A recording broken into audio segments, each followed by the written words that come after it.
बिस्मिल्लाहिर्रहमानिर्रहीम। अस्सलामु अलैकुम वरहमतुल्लाहि वबरकातुहू। सबसे पहले मैं आने वाले तमाम दोस्तों को अपनी इस क्लास में शामिल होने पर मुबारकबाद भी देता हूँ और खुश आमदीद भी कहता हूँ।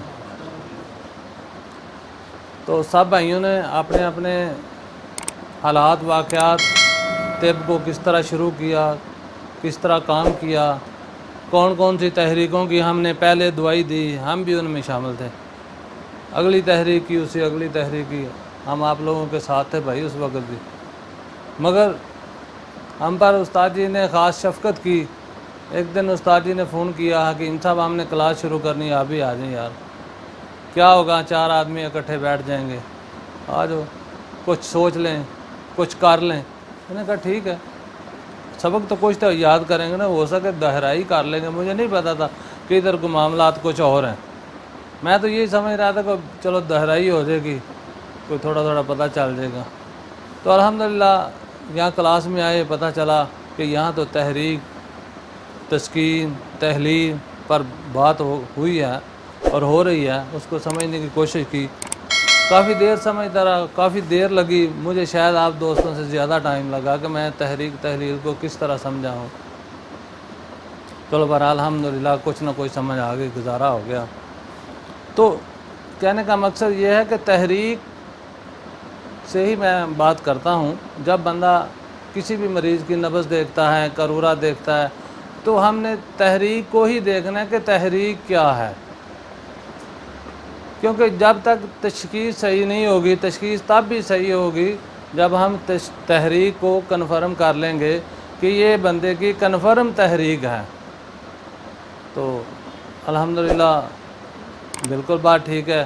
ये भी असूल और कायदा है, कानून है, इस पर हमने इलाज मुआवजा करना है। जब तक ये नहीं ठीक होगा, मरीज़ किस तरह ठीक हो सकता है। तो दूसरी बात थी, हमने शुरू से यही किया, तस्कीन को दवाई दे दी। बात तो ठीक है, मगर कुछ और भी है, तहलील भी है, उसको हमने दवाई नहीं दी, उसको भी इधर अब तो हम दे रहे हैं दवाई, तहलील को भी दे रहे हैं।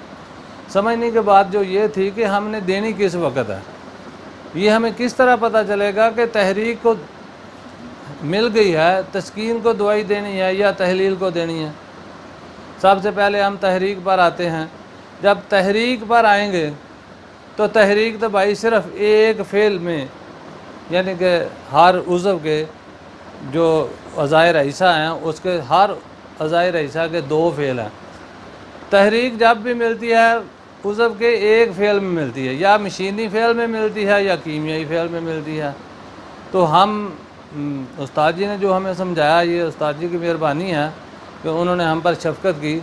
तो उस्ताद जी ने फरमाया भाई बात यह है, जब तहरीक एक फ़ेल पर है, तस्कीन भी एक फ़ेल पर होगी या तहलील भी एक फ़ेल पर होगी। जब तस्कीन होगी फिर तहलील नहीं होगी, अगर तहलील होगी तो फिर तस्कीन नहीं होगी। इसी तरह उस्ताद जी ने फरमाया, अगर आपको कीमियाई तहरीक मिल जाए तो फिर मशीनी तहरीक में तस्कीन होगी। अगर आपको मशीनी तहरीक मिल जाए तो फिर तहलील कीमियाई तहरीक में होगी। ये तो मोटी मोटी बात थी। अब ये नहीं पता था कि आगे भी 2 कीमियाई तहरीकें हैं, 2 मशीनी तहरीकें हैं, उनमें किस में तहलील होगी, किस में तस्कीन होगी। उन 2 में से एक का फ़ाइनल करना है। तो वो उस्ताद जी ने फरमाया कि जब भी तस्कीन होगी, कि या इस तरह समझ लेना, दूसरी रुख पे आसानी से समझाने की कोशिश करता हूँ। जब भी कीमियाई तहरीक होगी, कोई भी कीमियाई तहरीक ले लें, तो वो किसी भी उज़्वे रईस की कीमियाई तहरीक एक ही तहरीक होगी, यानी उज़लाती असाबी तहरीक में कीमियाई तहरीक है। तो तस्कीन इसने पैदा कर दी है। कहाँ तस्कीन पैदा की है? इसने अपने से अगले उज़व के, अपने से अगले उज़व के मशीनी फ़ेल में तस्कीन पैदा कर दी है। तो इस हिसाब से उज़लाती असाबी अगर तहरीक है तो 5 नंबर में तस्कीन पैदा कर दी है। ये समझ आई थोड़ी सी। ये नहीं कि उज़लाती असाबी तहरीक है तो आगे तो मशीनी तहरीक है, वहाँ तस्कीन होगी, ऐसा नहीं हुआ। तो दूसरा जो तहलील के हवाले से उस्ताद जी ने हमें समझाया वो ये, जब भी मशीनी तहरीक, मिसाल के तौर पर असाबी उज़लाती मशीनी तहरीक है, ये आपने से पिछले उज़व, यानी कि असाबी उज़लाती जो तहरीक है ये दिमाग की मशीनी तहरीक की तहरीक है। इससे जो पिछला उज़व बनता है वो जिगर बनता है, ठीक है। उसकी जो कीमियाई तहरीक है उसके अंदर इसने तहलील पैदा करनी होती है। तो ये थोड़ा सा आसान हमारे लिए तो बहुत आसान हो गया इसको समझने के लिए। इसी तरह पूरी 6 की 6 तहरीकों का हिसाब लगाया जा सकता है कि मशीनी तहरीक है तो इसने 4 नंबर में तहलील पैदा कर दी 1 नंबर तहरीक ने। 2 नंबर तहरीक है कीमियाई तहरीक है, इसने 5 नंबर में तस्कीन पैदा कर दी। 3 नंबर तहरीक है मशीनी तहरीक, इसने 6 नंबर में तहलील पैदा कर दी। 4 नंबर तहरीक है कीमियावी तहरीक, इसने असाबी उज़लाती 1 नंबर में तस्कीन पैदा कर दी। इसी तरह 5 नंबर तहरीक है गुद्दी असाबी, इसने 2 नंबर में तहलील पैदा कर दी। और इसी तरह जो तहरीक नंबर 6 है इसने उज़लाती गुद्दी तहरीक में तस्कीन पैदा कर दी। ये एक स्केच उस्ताद जी ने समझाया जिसको समझ करके इलाज करना थोड़ा आसान हो गया। तो दूसरी बात ये मैंने इसी प्लेटफार्म हकीकत कानून मुफरद अदा के प्लेटफार्म से सीखा है। दूसरी जो बात मैंने एक और सीखी यहाँ से कि नब्ज़ की मिकदार क्या है। मिसाल के तौर पर 6 नब्ज़ों का तो हमें पता ही था, सब हम देख ही रहे थे, मगर मैं नहीं कहता कि मुझे कन्फर्म पता था कि ये 6 नंबर नब्ज़ है, ये 4 है, 3 है, 2 है, मगर कन्फर्म नहीं था। कर तो कुछ ना कुछ लेते ही थे। इससे फाड़ के फिर आगे बंदा इलाज में गलती, इधर कुछ ठीक हो गया इलाज में गलती हो गई। लोग ठीक हो रहे थे, ये नहीं कि नहीं हो रहे थे, मगर जो रिज़ल्ट अब आ रहे हैं वो पहले नहीं आ रहे थे। अब बात कर रहा था मैं नब्ज़ की, भाइयों ने नब्ज़ बयान की है, मैं उस तरह नहीं करूँगा। मैं एक और पॉइंट उठाने की कोशिश करूँगा नब्ज़ के हवाले से कि हमें नब्ज़ देखने में कुछ चीज़ों का ख्याल करना चाहिए जो मैंने यहाँ से सीखा है।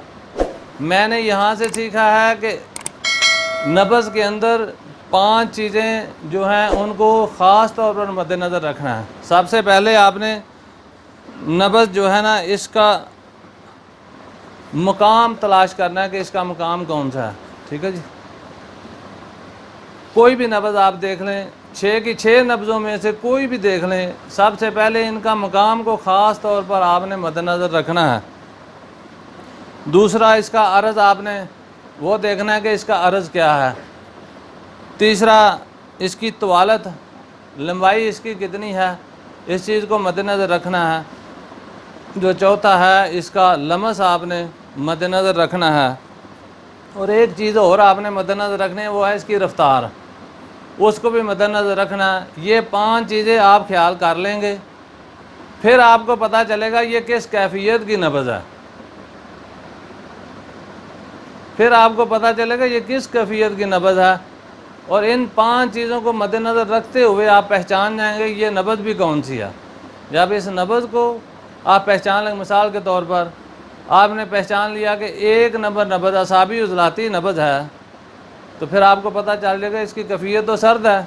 अब हमने इसका इलाज क्या करना है। असाबी उज़लाती इसने तहलील पैदा कर दी है 4 नंबर में, आपने 4 नंबर दवाई दे करके उसकी तहलील को तोड़ना है, तो मरीज़ अल्हम्दुलिल्लाह ठीक होना शुरू हो जाएगा।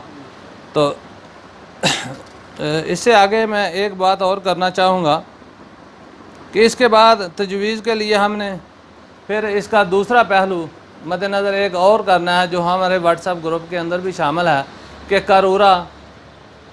करूरा हम सब देख लेते हैं, उस्ताद जी हमारी रहनुमाई करते हैं, तो बहुत मदद हासिल हुई हमें, वो भी हमने इसी प्लेटफार्म से सीखा है। तो जब कुछ नब्ज़ और बंदा उलझाव में हो जाता, बाज़ दफ़ा नब्ज़ की पहचान नहीं भी होती, तो करूरा भाई मंगा लिया, फिर नब्ज़ को और करूरे को आपस में टैली किया, क्या करूरा क्या है और नब्ज़ क्या है। मुझे उम्मीद है कि नब्ज़ और करूरा मिल ही जाता है, एक जैसा ना मिल ही जाता है, बंदा कन्फर्म कर लेता कि यह नब्ज़ वाकई यही है। मुझे ही गलती लगी हुई है कि मैं नब्ज़ इसको सही तरह से हाथ नहीं रख सका, इसकी रफ्तार नहीं चेक कर सका, इसका लमस नहीं देख सका। मुख्तलिफ़ चीज़ें जो इसके अंदर हमने देखनी है उनको ज़रूर देखना है, तब जाकर आप नब्ज़ को कन्फर्म कर लेंगे। तो ये जो चंद बातें थी, मैं कोई ख़ास टिप बयान तो नहीं कर सका। मैंने कोशिश की है कि एक दो निकात जो है ना मैं आप भाइयों के सामने रखूं, ताकि जब भी हम नब्ज़ देखें, मरीज़ को सामने बिठाएं, तो कोशिश करें इन चीज़ों को मद्देनज़र रखते हुए उसकी तशख़ीस हो जाए, ताकि मरीज़ को भी कुछ फ़ायदा जल्दी हो जाए। तो दूसरी बात यह है, मैं अपने भाइयों को मज़ीद यही कहूँगा कि तहरीक, तहलील और तस्कीन को अच्छी तरह समझ लें। अपने आस-पास करीब जवार के जितने भी तबीब आपके तल्लक वाले हैं, तल्लक नहीं भी है तो उनसे तल्लक बना करके भी उनको इस रास्ते पर लाएं, ताकि लोगों का, अवामुन नास का भला हो जाए और हमें इंशाल्लाह उसमें से कुछ ना कुछ दुआएं मिलती रहेंगी। जज़ाकुमुल्लाह भाई। अस्सलामु अलैकुम व रहमतुल्लाहि व बरकातुहू।